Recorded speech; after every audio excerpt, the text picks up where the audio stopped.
Thank you for joining Wars of the Rosies as we continue with Part 3, Principles of Education and Ethics, from Mystic Masonry by J.D. Buck. Mystic Masonry Chapter 1, Principles of Education and Ethics.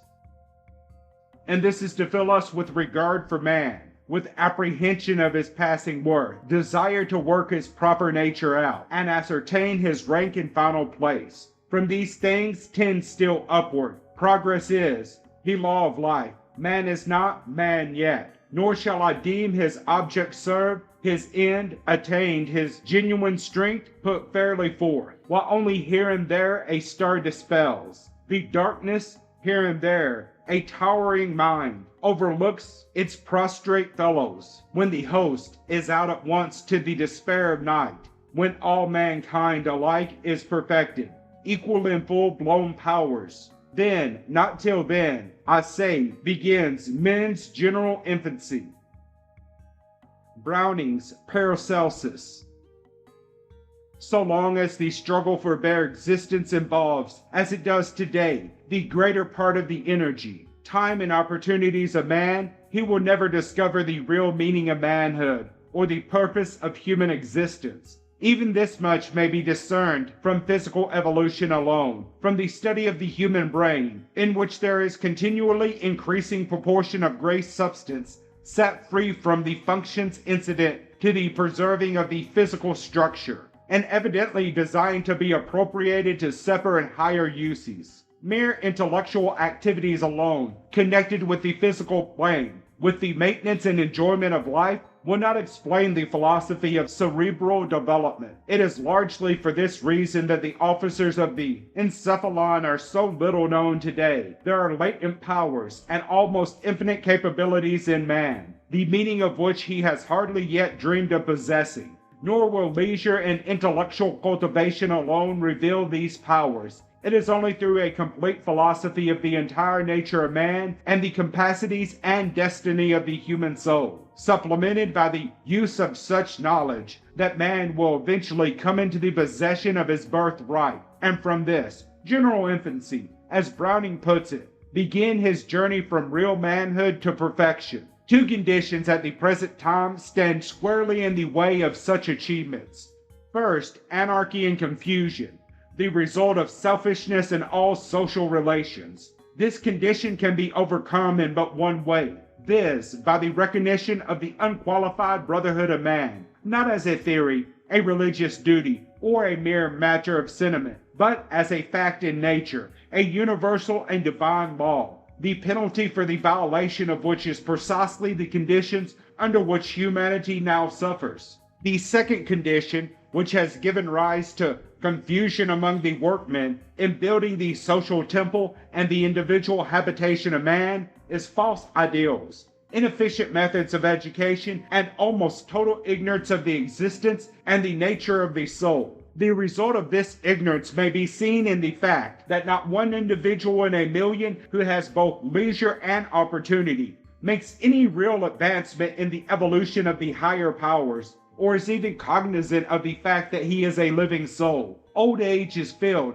not only with infirmities, but with miseries without number. Not one in a million can say with the poet, "'Tis the sunset of life, gives me mystical lore, as coming events cast their shadows before." In the great majority of cases with the aged, death is looked upon with uncertainty or fear, or as a blessed release from suffering and sorrow. Life is thus endured as a necessary evil, and is more often voted by the individual to be a failure than a success. What life ought to be is often conceived from our many failures. What it might be is dimly perceived from the intuitions of the soul, which the struggles and selfishness of existence have failed to entirely obliterate. These things ought not so to be, nor need they longer be, if earnest men and women would seek diligently, first, for the cause of all our ills, and secondly, for a sufficient remedy. This remedy is to be found first in knowledge,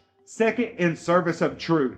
Let us now examine a little more in detail some of the conditions under which we suffer. The present is proudly designated as the age of science. The art of printing, the power of steam and electricity in applied science, the conservation and correlation of energy, and the theory of evolution in speculative science, with the resulting details, constitute the greater part of our real discoveries. One machine is made to do the work of a score or more men, with the laborers who have been thus displaced have no adequate share in the profits of mechanical invention. Those who work with their hands are no longer artisans, but generally machines, a necessity as to different details for which no machine has yet been invented. The work of the laboring classes is thus reduced to the routine of drudgery without the hope of advancement, and therefore with no other incentive than to keep the wolf from the door, a manufactured article which, when completed, serves more often to foster extravagance and luxury than to supply necessity, passes through many hands before it is completed.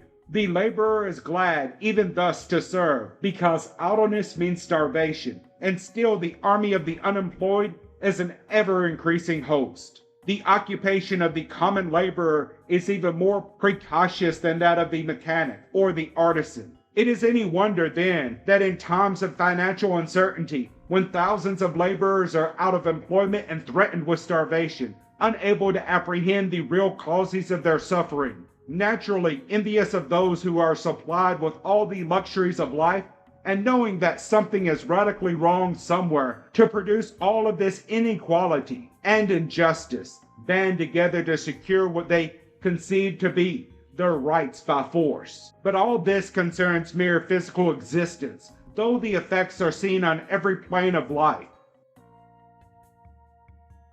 With regard to the science of man and all that concerns his origin, nature, and destiny, individually or collectively, neither science nor religion has taught us anything. Science has given us the slogan, the survival of the fittest, a mere scientific phrasing of the motto of the robber barons, that he may seize who hath the power, and he may hold who can. In the industries of life, the result may be reduced to one word, competition. In manufacture, in trade, in all professions, even the clerical profession, in schools, everywhere, competition, strife, and the survival of the fittest. And this is to fill us with regard for man, with apprehension of his passing worth, desire to work his proper nature out, and ascertain his rank and final place. So far our boasted civilization is, on a gigantic scale, a car of juggernaut, and it crushes heads and hearts so relentlessly as the wooden idol of our heathen brothers, only American-like. We do the killing by wholesale, are not nearly the whole of the energies and activities of life directed to and expended upon the physical plane alone, and has not the struggle for existence increased with the great majority, in spite of all of our boasted progress, our boasted science, and our Christian civilization. We have neither the time, the energy, nor the disposition to discover the real meaning and aim of life, because all of the energies are absorbed in the bare maintenance of existence. Ah, small is the pleasure existence can give, when the fear we shall die alone proves that we live. If real knowledge of the nature of the soul and the destiny of man had never existed, our present condition would be pitiable in the extreme. But when it is demonstrated that this knowledge once existed, that it was degraded by selfishness and then lost by design, and that for centuries designating priests, many of whom would have disgraced a scaffold, but who have been canonized as saints, have done their utmost to deprive humanity of this knowledge, what shall the humanitarian say? Shall we preach universal brotherhood and tolerance, and yet seek revenge on the priesthood? 1,000 times no, but rather leave priest and proletariat to settle their own affairs and go their own way, and go to work ourselves to recover the lost knowledge, and when recovered, devote it absolutely to humanity. The most hopeful sign of the times is the humanitarian work being done by thousands of well-dispositioned persons who appreciate existing evils and desire to get rid of them. In very many instances, however, the results attained are by no means commensurate with the energy or the sacrifice employed. For self-sacrifice is a virtue not altogether unknown to Christendom, but in very many instances these humanitarian efforts resemble an attempt to destroy a upas tree, which being cut down every day grows again before morning. We imprison and execute criminals, and crime nowhere decreases. We sequestrate and doctor the insane, and insanity continually increases. We build hospitals for orphans, the sick and the aged, and we do well. But orphanage, sickness, and the distress and poverty of age grow in no wise less. It ought sometime to occur to us that society is all wrong, or that something is radically wrong with all our methods. In the aggregate, all the profits derived from scientific discoveries and from labor-saving machines has to be returned to the criminal or indigent classes. The only thing that we can boast of as a result is an increase in the number of millionaires, and these, as a class, instead of being the fruition of a higher evolution, are almost without exception the very flower of a civilization of competition and selfishness.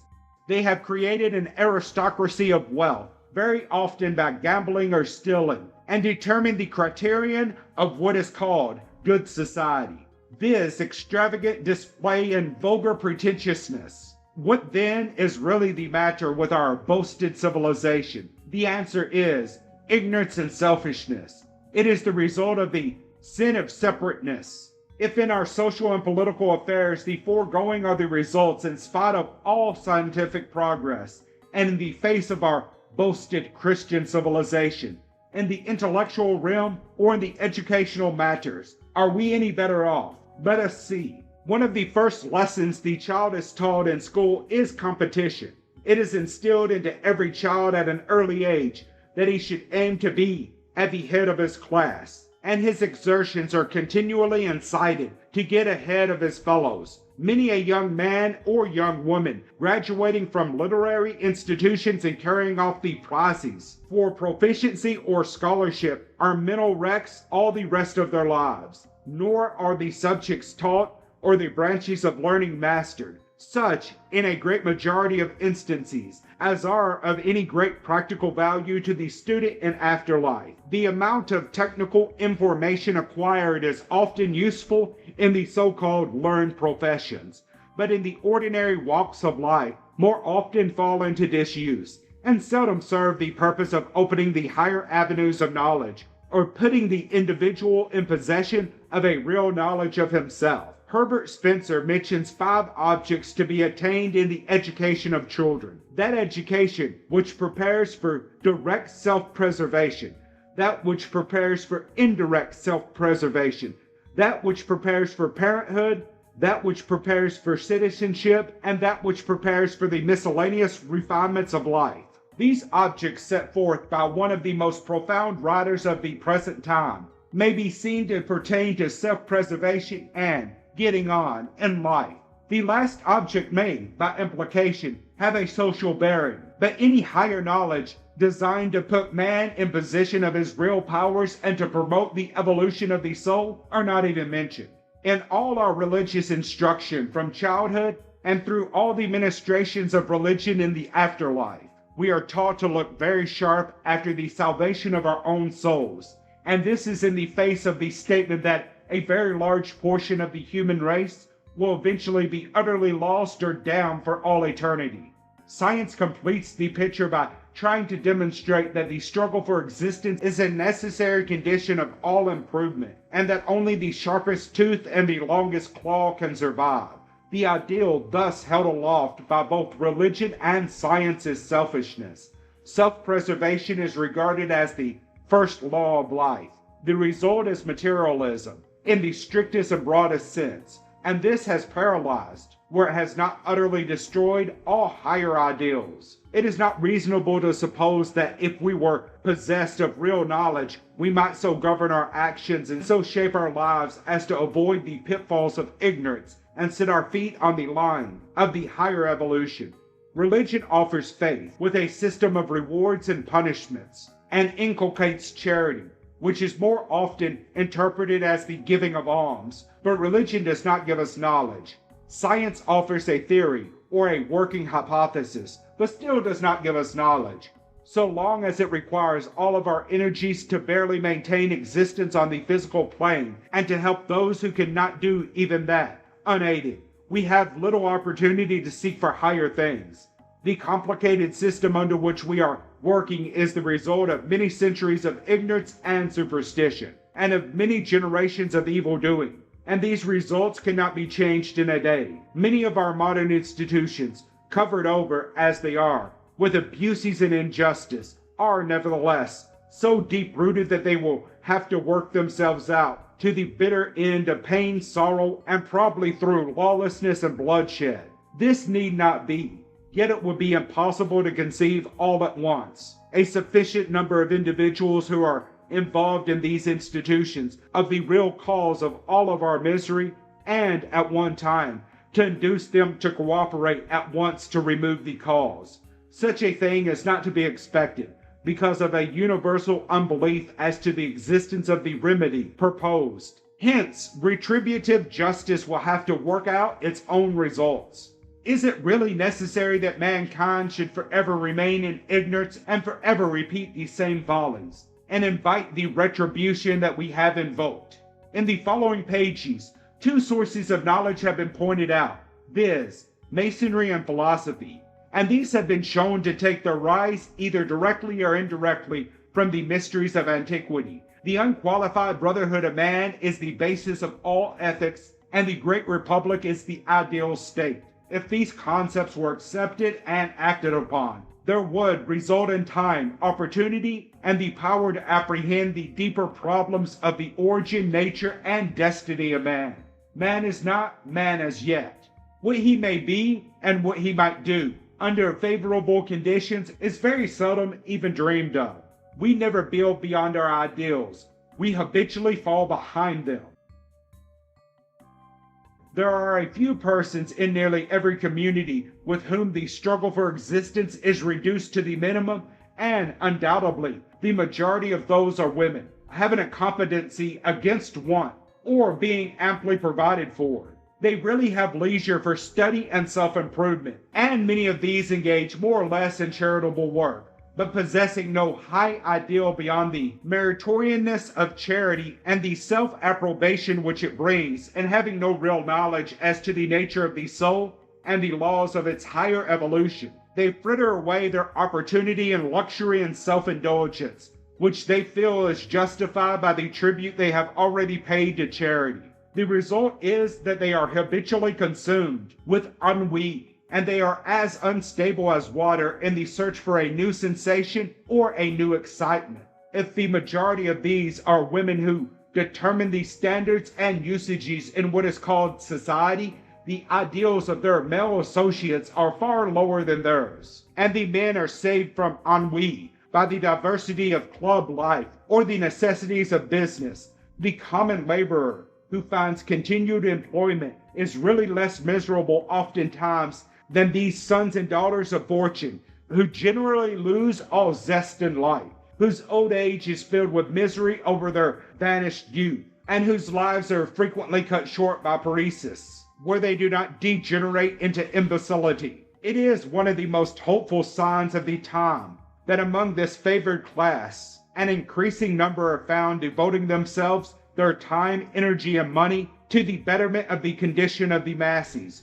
Reincarnation being true, these servants of humanity are laying by a store of good karma, which is literally treasure in heaven, and which must inevitably secure for them still broader opportunities and greater power for good in another life. And best of all, they are unfolding the higher spiritual perceptions. Nothing so shrouds the higher self in man as selfishness, and this is the reason why so few persons are possessed of the direct perception that what is true, and that what is false is false. There has been for a long time a very widespread and increasing conviction that education would prove a panacea for all our evils, and that if we would begin with the young and have the training of children, we could eventually reform society, even though these children might be the offspring of vicious parentage. That we must educate or we must perish contains no doubt a great truth, but it is offset by another saying: education cannot repair the defects of birth. What real education is, how and when it should begin, and what, under the most favorable circumstances, it may be expected to accomplish, we do not yet perceive. The saying that it takes at least 3 generations to make a gentleman contains a truth, even if the criterion as to what constitutes a real gentleman may be uncertain or defective. And again, the saying that the education of a child should begin at least 9 months before it is born shows that prenatal conditions and influences are at least recognized as existing. But in this last direction, viz., as to the environment of the mother during gestation, the ancient Greeks knew far more than we, and enacted laws to prevent physical deformity from being promulgated or even seen. The result was physical symmetry, such as the world has seldom seen. Now, when all these problems are studied in the light of reincarnation, the greater part of all obscurity disappears. Such study teaches us what the ego is, and exactly what is determined by heredity, and what are the individual and inalienable possessions of the ego itself. It teaches how, by laws blind as that of gravitation, because it is always absolutely just and as inflexible as fate, the karma of the child associates it with the karma of the parents, whether on the score of virtue or of vice. If both vice and virtue adhere to the ego as the result of all former living, and are manifested in the tendencies of the individual one way or the other, then the parentage, in any case, can only furnish the necessary conditions of expression, the opportunity to work out the innate tendencies. Now, the thing that education can and ought to change is these innate tendencies. This is the only genuine reformation, and a great step towards this is gained by improvement in individual environment.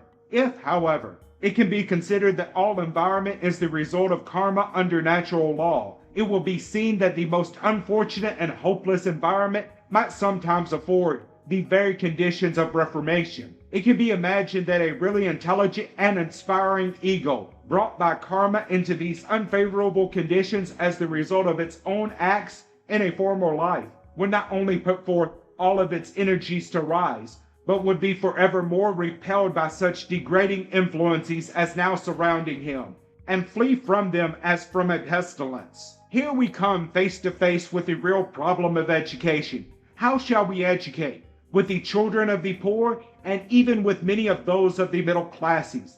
The ordinary curriculum of school and college often serves to inculcate ideals of luxury and contempt for labor, and results in many instances in idleness and dissipation. Many parents are ambitious that their children should be educated in order that they may escape from hard work and have an easier time in life than they have had themselves. In morality or ethics, the children are taught certain precepts or are required to recite certain religious formula, such as the creed or the catechism.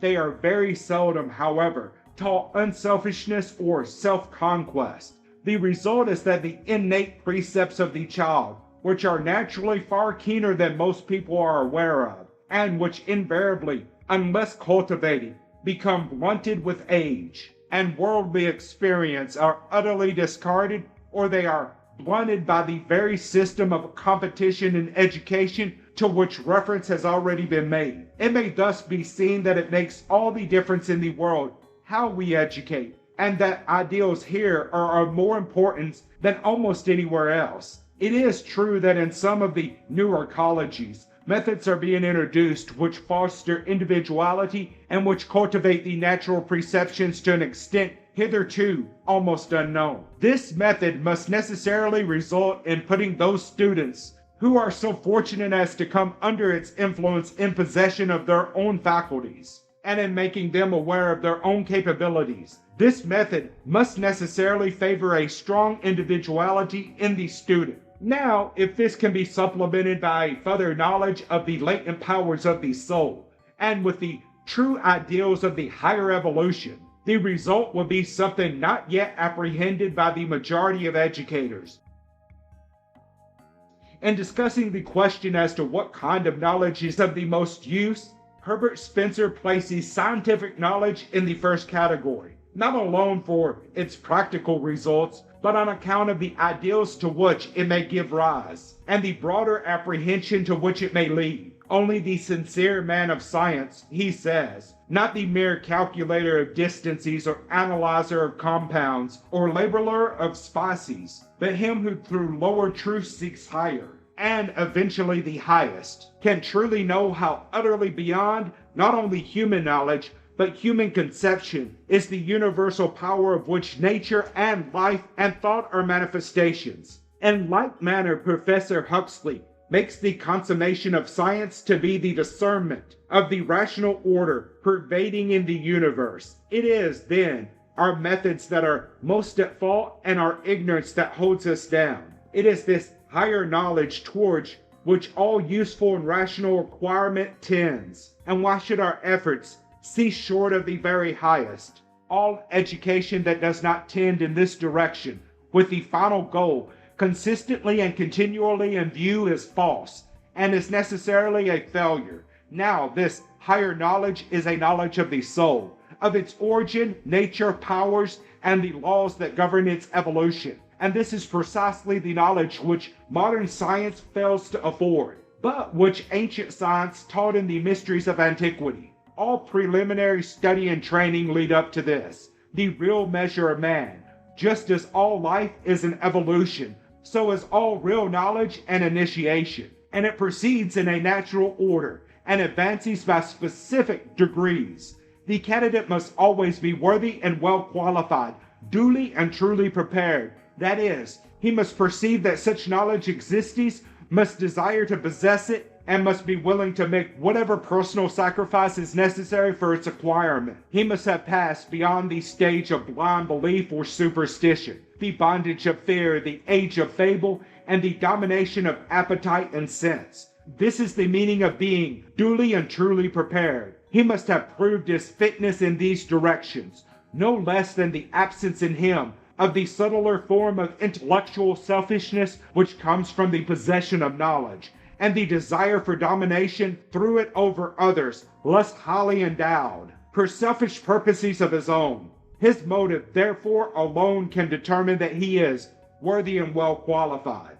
It is true on every plane of life that in the process by which knowledge is acquired, always by experience, man becomes the thing which he knows. That is, knowing is a progressive becoming. There results, therefore, a continual transformation of the motives, ideals, and perceptions of the individual. Whenever in his daily experience in life he is placed on the lines of the least resistance or the natural order of evolution. This is the real scientific and philosophical meaning of initiation. By referring to the chapter in which the principles and planes of life are considered, it will be seen that the principle just stated is the logical deduction from the idea of microcosm and macrocosm, or the philosophical concept that man is involved from deity and evolves with universal nature, and that, therefore, his evolution runs pari passu with that of the earth he inhabits. There is so much of the commonplace that passes with us for knowledge, and that is so utterly void of comprehension that unless one is familiar with this line of thought, he will not readily see the truth and bearing of the statement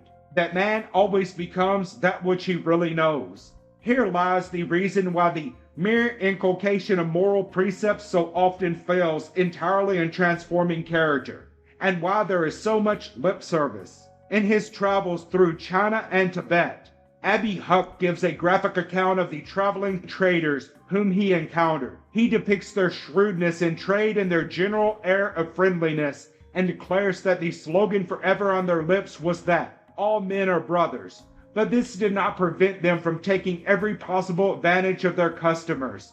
So easy is it for a moral precept to degenerate into a mere slogan. Conscious is the struggle of the understanding and assimilating experience. It is the effort of the individual to adjust precept with practice. Or in other words, conscious is that living, active process, resulting in the growth of the soul and in the increase of man's power to apprehend truth. In the ancient mysteries, life presented itself to the candidate as a problem to be solved, not as certain proportions to be memorized and as easily forgotten. The solution of this problem constituted all genuine initiation, and at every step or degree, the problem expanded. As the vision of the candidate enlarged in relation to the problems and meaning of life, his powers of apprehension and assimilation also increased proportionately. This was also an evolution. It may reasonably be supposed that the lower degrees of such initiation concern the ordinary affairs of life, viz., a knowledge of the laws and processes of external nature, the candidate's relationship to these through his physical body, and its relations on the physical plane through his animal senses and social instincts to his fellow men. These matters being learned, adjusted, mastered, the candidate passed to the next degree. Here he learned theoretically, at first, the nature of the soul, the process of its evolution, and began to unfold those finer instincts that have been so often referred to in certain sections of this work. If he was found capable of apprehending these, and kept his vow in the preceding degree, he presently discovered the evolution within him of senses and faculties pertaining to the soul plane. His progress would be instantly arrested, and his teachers would refuse all further instruction. If he was found negligent of the ordinary duties of life, those to his family, his neighbors, or his country, all these must have been fully discharged before he could stand upon the threshold as a candidate for the greater mysteries. For in these he became an unselfish servant of humanity as a whole, and had no longer the right to bestow the gifts of knowledge or power that he possessed upon his own kinsmen or friends in preference to strangers. In the higher degrees, he might be precluded from using these powers even to preserve his own life,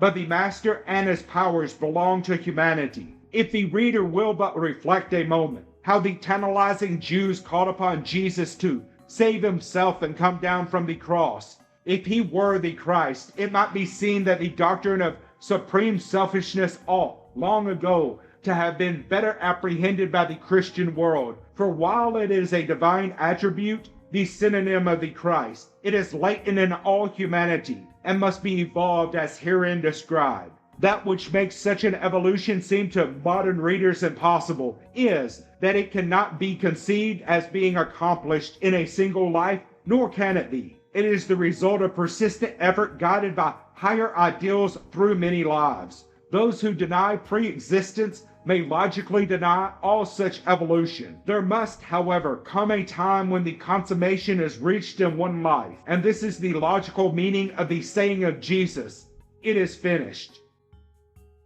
Thank you for watching, and please don't forget to share, like, subscribe, and comment.